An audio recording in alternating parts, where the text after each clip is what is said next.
bukan saya bebal. Kamu Perdana Menteri yang bebal tidak mahu melihat akan kesusahan umat Melayu yang ada di bawah sana. Mengapa susah sangat? Apabila kita nak melantik seorang muda, orang baru, Yang Amat Berhormat Menteri Besar Terengganu, susah sangat. Tahniah dan syabas apabila kita benar-benar mahu melihat masa depan seorang pejuang bangsa Melayu, Menteri Besar Terengganu, Dr. Samsuri, yang akan diangkat sebagai pemimpin besar kita. Jangan ada lagi berdolak-dalik di antara kita.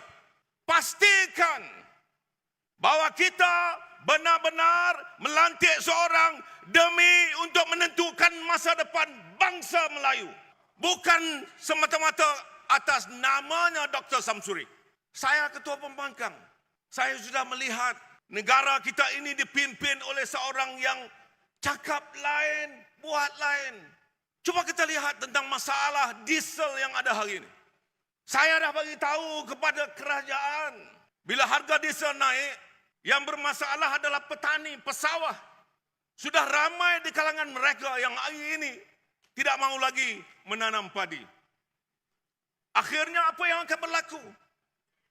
Kalau satu musim sudah tidak ada lagi padi, maka bermakna satu musim, mungkin 6 bulan, kita tidak akan ada beras lagi. Maknanya food security adalah menjadi perkara penting untuk kerajaan melihat masa depan kita. Apabila saya bangkitkan ini, dia kata saya bebal. Saya nak bagi tahu kepada orang Melayu, Anwar Ibrahim, Perdana Menteri yang ada hari ini, dia tidak tahu bahawa orang Melayu lah yang paling ramai menjadi pesawah. Hampir 200,000 daripada kalangan pesawah-pesawah adalah orang Melayu.